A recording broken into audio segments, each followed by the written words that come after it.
Vous écoutez La Voix de l'Espérance, une émission qui vous apporte paix, joie, confiance et espérance.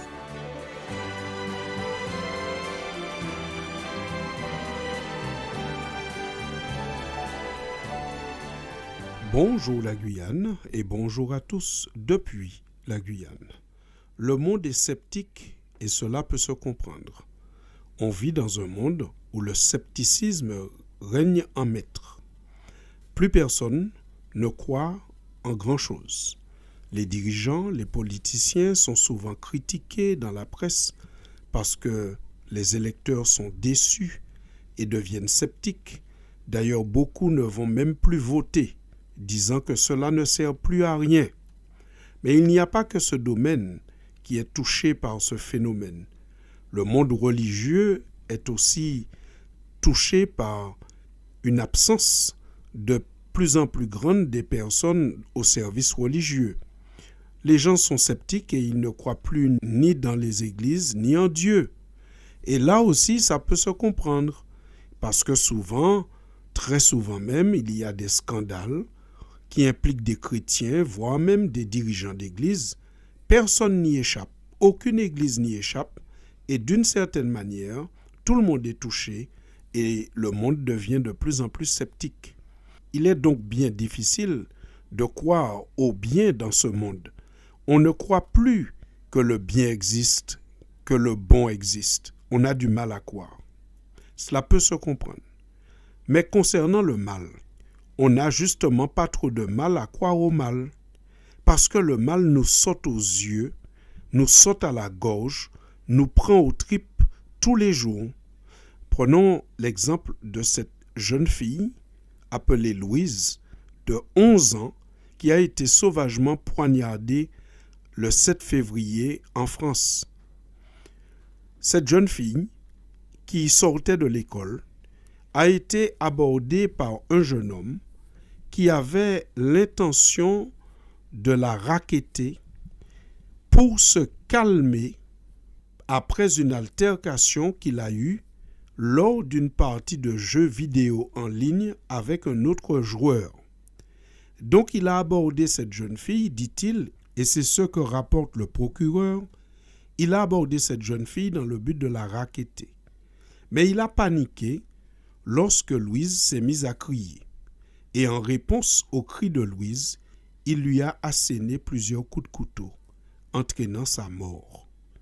Mais, chers auditeurs de la Voix de l'Espérance, comment ne pas croire au mal et à l'existence du mal quand on entend de tels faits divers? Un jeune homme qui est tellement en colère suite à une partie de jeux vidéo où il a eu des difficultés avec ses partenaires de jeu, pour se calmer, dit-il, c'est en tout cas ce qui est rapporté dans la presse par les autorités, pour se calmer, dit-il, il va chercher quelqu'un à racketter. Et donc, de mal en pis, il finit par tuer une enfant de 11 ans qui revient de l'école. Comment ne pas croire au mal? Alors, c'est vrai qu'on a bien du mal à croire au bien en Dieu, mais on n'a pas de mal à croire au mal puisque cela nous saute aux yeux tous les jours et cela nous fait même parfois verser des larmes, même quand ce sont des personnes que nous ne connaissons pas. Ne me dites pas que vous n'avez pas été triste ou que vous n'êtes pas triste d'entendre qu'une enfant de 11 ans se fait sauvagement poignarder pour de telles raisons et dans de telles circonstances. Oui, le mal existe et c'est ce que la Bible nous dit. Mais la Bible affirme que si le mal existe, aussi le bien existe. Depuis la création, l'homme rencontre deux propositions, deux forces, entre lesquelles il doit choisir pour organiser sa vie et préparer sa destinée. Ces deux forces, ces deux propositions sont illustrées dans la Bible par le fait qu'il y a deux arbres dans le jardin d'Éden. Il y a l'arbre de la connaissance du bien et du mal et il y a l'arbre de vie qui représente un Satan et l'autre Dieu.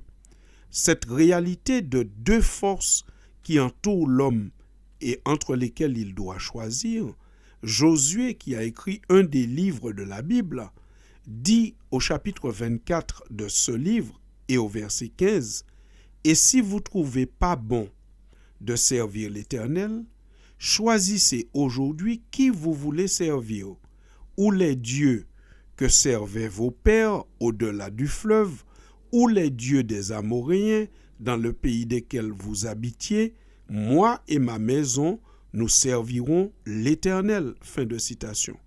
Nous comprenons qu'il y a toujours un choix à faire. Chacun fait un choix qui va le conduire. Et Jésus lui-même expose ses disciples à cette réalité.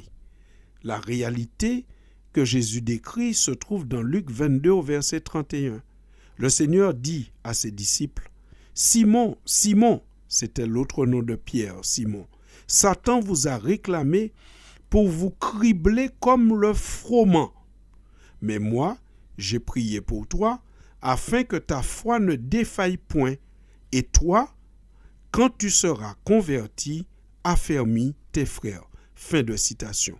Dans la parole prononcée ici par le Christ, il y a deux personnes qui se disputent le personnage Simon. Simon, c'est Pierre, nous l'avons dit. Il y a d'un côté Satan qui le réclame pour le cribler, c'est-à-dire pour lui faire du tort, et de l'autre côté, Jésus qui prie pour lui pour que sa foi ne défaille point et pour qu'il puisse être un instrument du bien. Quand tu seras converti, affermis tes frères. Cette situation décrite par Jésus est la réalité pour chaque homme sur cette terre. Il y a d'un côté le malin qui réclame des hommes pour les détruire ou les utiliser comme instruments du mal, et puis il y a Jésus qui réclame et qui protège ceux qui viennent à lui afin de pouvoir les protéger, les garder du mal, les fortifier, mais aussi les utiliser comme instruments du bien. Vous savez, Satan, pour posséder l'homme, il utilise de nombreux artifices. Il remplit notre cerveau par différents moyens.